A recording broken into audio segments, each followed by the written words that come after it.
Welcome to LollieTasking with ADHD. I am your host, Dr. Lola, a multi-passionate mom of three, a physician, and an ADHD life coach because, like most of you amazing women listening, I have ADHD. Join me as we chat about how ADHD affects our lives and learn strategies to help us all thrive, not just survive, with ADHD so we can live the life we want while accomplishing all our goals. Let's get started. Hello, LollieTaskers. Again, I am Dr. Lola, a physician and ADHD trained productivity and life coach that helps easily distracted women maximize their 24 hours so they can actualize their dreams. So, before we get started, as always, I want to give a shout out to Allison. Allison left a message for us and she said, I binged listening to all your podcasts. It's so perfect. Listening to it reminded me about the listening to the earlier ones, excuse me. Listening to the earlier ones reminded me about how things were and how I've been able to cope using the different strategies that I have used has been positive in my life. However, I've also seen that the negative has impacted me and contributed to my sense of otherness and of not belonging. On top of the two white, two black, or excuse me, not too white, not too black, being mixed heritage, plus being the neutral side of femme, I had a real light bulb moment. Thank you, Allison, for leaving that amazing review. I am so glad it connected with you.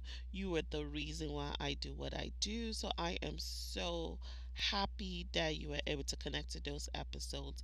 And guys, the episode she's talking about is the earlier episode where I talk about how I was diagnosed and my story. If you have not listened to that episode after you listen to the one today, go ahead and just zoom on back there and listen to it. It has a lot of goodies in there. Thank you so much, Allison. And if you have listened to this podcast before and you love it, and this podcast encourages you, please, please, please, I would love for you to leave a review right now. Don't wait till tomorrow, right now. Leave a review and share with your friends because the more reviews we leave, the more we talk about it, the more actual typed reviews we leave, the more it exposes our podcast to multiple people to listen. And I also want to thank you guys. We're already at 5,000 listeners. So that means there's so many people who are seeking value in this. And my goal is to get it to 50,000 by the end of the year. Do you guys think I could do it? Or you want to shoot to 5 million? Let's go ahead and shoot to 5 million. I think we could do it. All right. I appreciate you guys so, so very much. So, speaking of appreciating you guys and loving you guys, today's podcast is actually dedicated to my dear friend. Her name is Oju Ola. Oju Ola is one of those people that you didn't even realize you needed in your life, and God made you meet them, and you're like, you're my girl. You are my girl. So I just want to dedicate this to her because she shared something with me a couple weeks ago that was so impactful. It's something I've always believed in, but you know how a lot of times analogies kind of bring things to the forefront? It's things I teach all the time, mind you, but for whatever reason, it hit. It hit again, you know. So I just want to dedicate this podcast to her, and I appreciate her for letting me use her story. So she was talking about how she was in a something she was doing with a group of people that she was with, and they had to do a particular challenge, and that challenge required her climbing up. I think it's a trapeze was what she called it, up a trapeze, and she had to like move across to the other side, and it was a challenge that had to be done. She went up the first time and she was like, oh no, no, no, no, no, I'm scared of height, this is not me, I'm not doing it. She came downstairs, and then she was like, okay, I'm gonna do it. She mustered enough strength, went back up the second time, and then when she was up there, the person who was instructing them or leading them basically was like, you have to remember, you have to accept, surrender, and embrace. And in her hearing that, she realized that the reason why she wasn't able to get progress or wasn't able to complete the challenge was because she had not accepted the situation. She has not surrendered, and she had not embraced the fact that there were actually people there who were waiting on her. She was not alone in this journey. She could rely on those other people, and she didn't have to rely just on herself.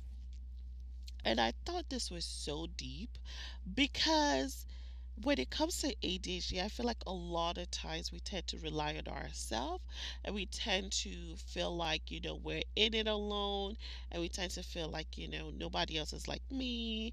And ADHD has taken so much away from me. And we tend to forget the positives of ADHD and the things that make ADHD unique and the things that make us so amazing and so great. And I sometimes I tell people, ADHD is my superpower, and people think it's a cliche. And I feel like the people who think it's a cliche have not truly accepted their ADHD. And I know you're rolling your eyes and say, there you go, gay. Here are those people that are always talking about accept your ADHD, accept your ADHD. Why don't you go tell my boss who just fired me, right? To accept my ADHD. Why don't you go tell, I could hear it. I could hear it. And I'm not here to say ADHD cannot be difficult, but what I'm here to tell you is that when you finally accept, embrace, surrender, and embrace your ADHD, it makes life a lot better. It makes life a lot easier, and you are better able to create solutions for your ADHD. So, what am I talking about? So, I'm talking about loving all of you, not just you, loving you and your ADHD. So, when it comes to accepting your ADHD, and I'm going to go into 3 steps, you have to think about one, you are not broken. You are absolutely not broken, no matter what anybody tells you.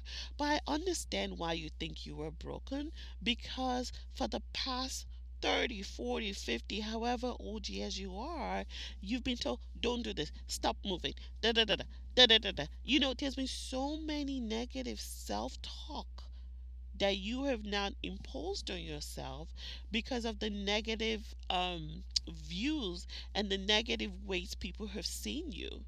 There's been so much more correction than appreciation that has been put in your life. So when you have so much put down, after so many days and weeks and months and years and decades, you start to believe the false narrative that there is something wrong with you. You start to believe that you have a character flaw and you have to fix this character flaw, because if you do not, then you are going to be ruined. However, what you have is a set of traits that are different from most people.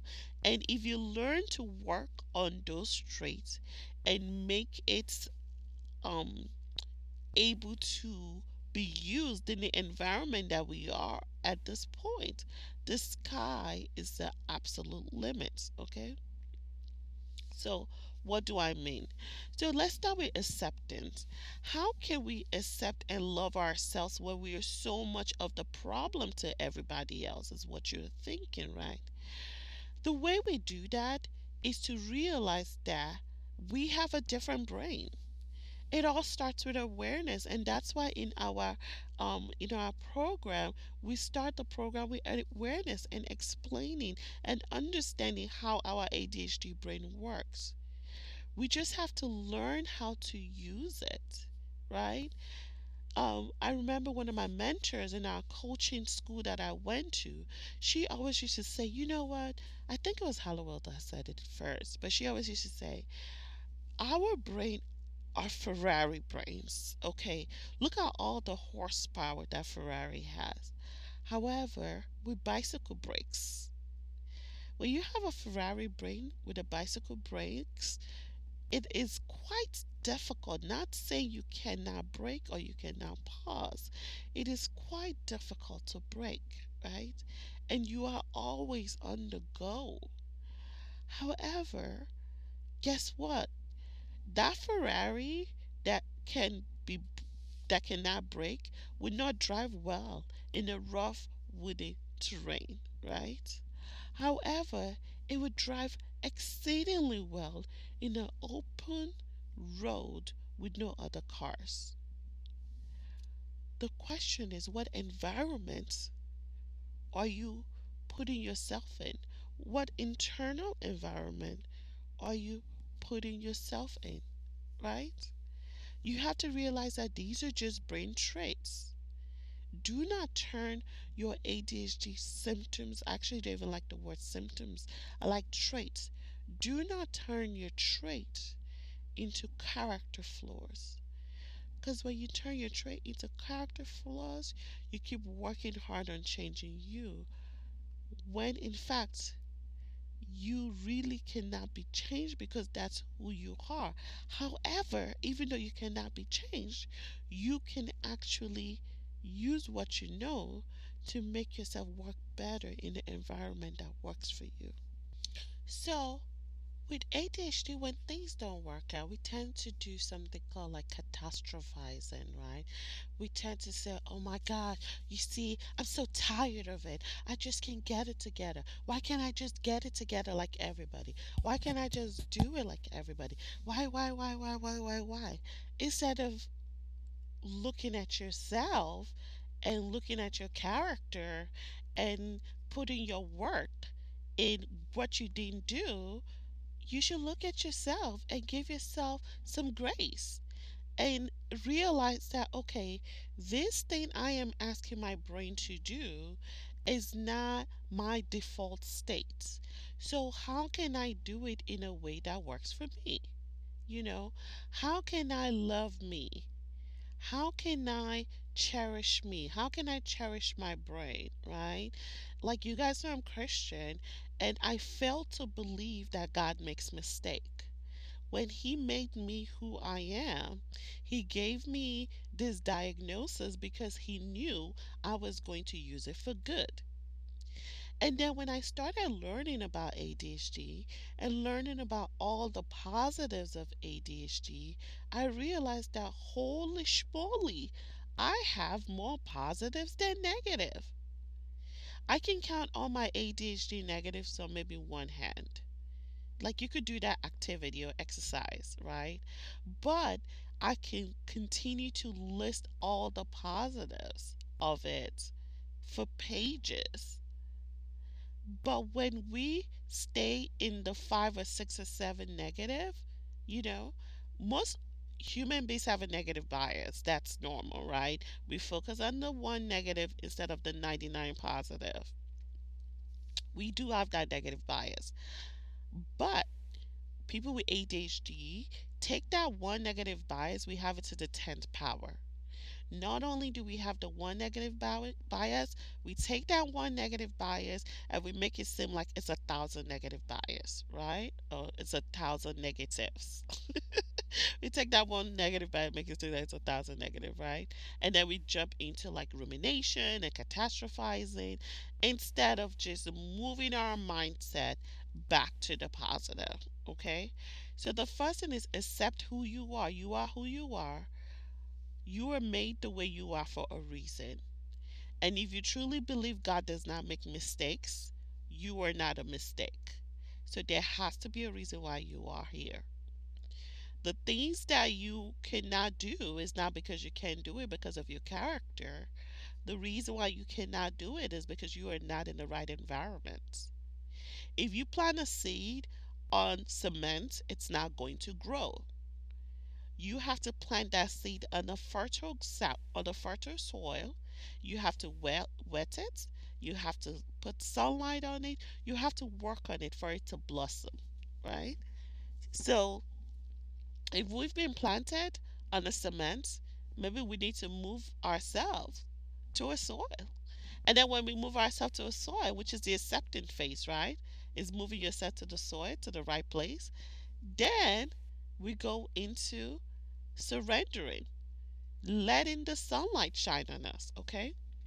Surrendering has a lot to do with understanding your mindset and understanding that you cannot win by working too hard. You cannot win by working too hard. You win by working smart. So it's a mindset shift that I learned, that when things will happen, I always think, okay, how can this work for my ADHD brain? Maybe I couldn't do this, but could I do that? You know, you do not expect a left handed person who lives in a right handed world to write a beautiful 10,000 page essay with their right hand when it's not how their the muscular skill has been programmed, right? You cannot keep lying to yourself that you cannot do it. You can do it, and can should not even be in your vocabulary. The question is not can I do it? The question is how can I do it for my brain? So when you surrender that you have ADHD, you're now asking yourself questions. How can I do it for my brain? If you do not surrender that you have ADHD, then you stay in that moment of trying to do everything people who don't have ADHD do the way they do it. And no wonder why you keep not getting the results that you want to get. I know I love myself. When things are not working, I uphold the superpower of creating problems. And I find a way that works for me. Okay?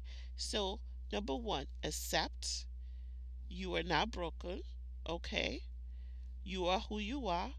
God does not make mistakes. Number two, surrender. Surprise, surprise, you have ADHD. Now what? Right? Have you truly accepted that you have ADHD? Have you truly accepted that there's no cure? Have you truly accepted that pills do not create skills and you need a combination of maybe pills and skills, or maybe skills and at one point and pills at another point, or one of the other? Have you accepted that fact? Have you accepted the fact that you have time blindness? And you're never going to remember if you don't put things down. Have you accepted the fact that you are not you are not going to have a productive day if you don't use your planner? Have you accepted that fact? It doesn't make you a bad person. It is just fact. And fact, guess what, is neither bad nor good. It's neutral. It is exactly what I say, fact, right?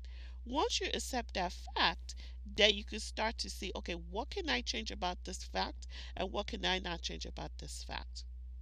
The things you can change about the fact, you work on it. The things you cannot change, you accept it and move on. Or you accept, reject it, or move on, right? So that's surrender. Surrender to yourself.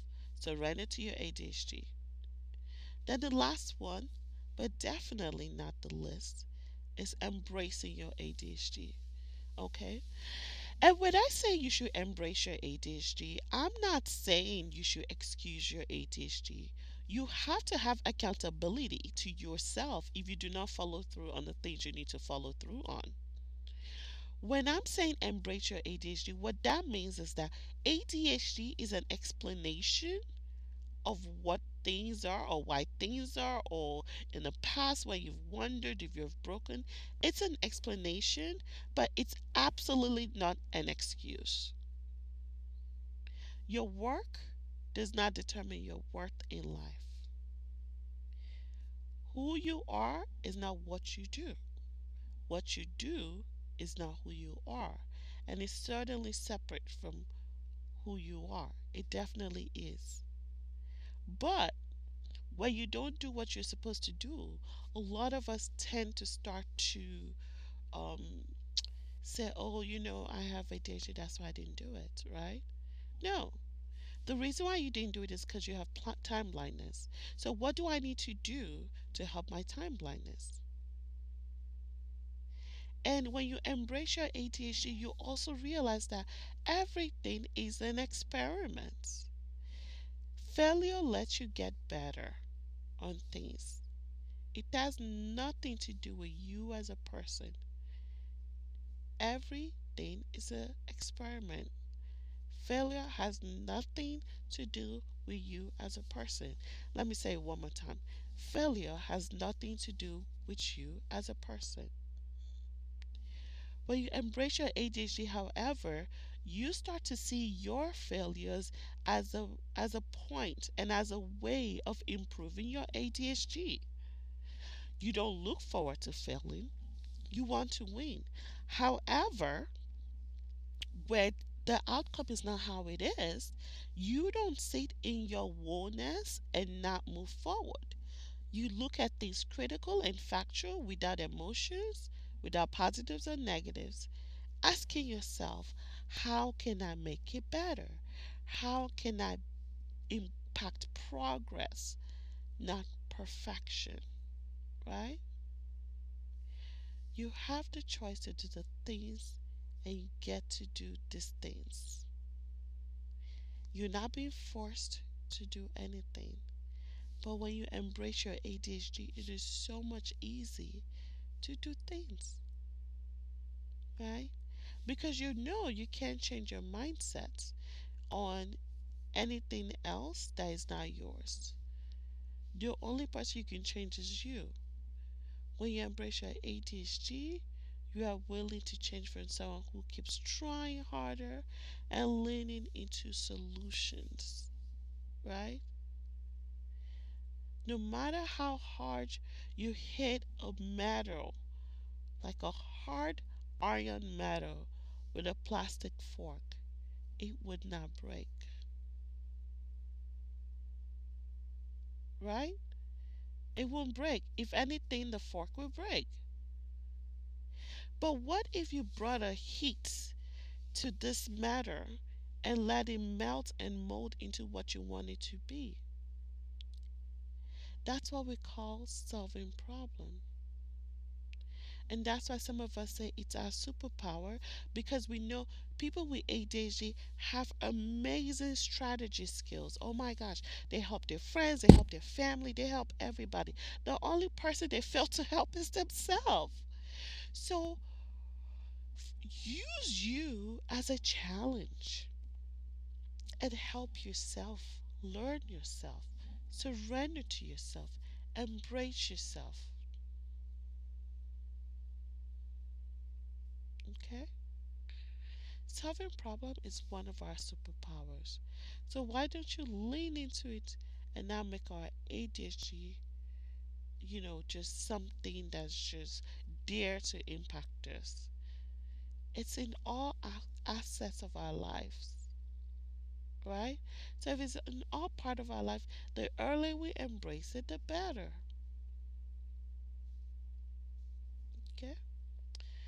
So the last thing I want you to embrace is your community. You need an accountability partner or you need support. If there is any way that you need to get anything done, even no matter how hyped you are right now, tomorrow we tend to go back to our regular default setting. But when you have that community and when you have that accountability to keep you going, all you have to do is improve 1 inch at a time, one step at a time, right? So I hope this was helpful and you were able to understand where I was coming from. You know, just like my friend accepted the fact that she had to go up those stairs, you have to accept the fact that you have to deal with your ADHD. Okay? All right. So let's go ahead and wrap up with our favorite quotes. So this one is by J.K. Rowling. She said, understanding is the first step to acceptance, and only with acceptance can there be recovery. So if you do not accept your ADHD, you're stuck in the past and improve from your ADHD. Okay?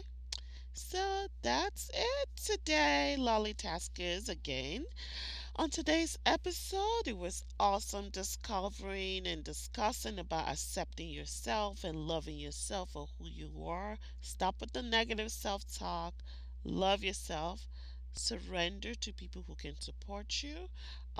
Feel free to join LollieTasking with ADHD, Accomplish with Ease program, where we help you maximize your days and with productivity. It's an amazing program.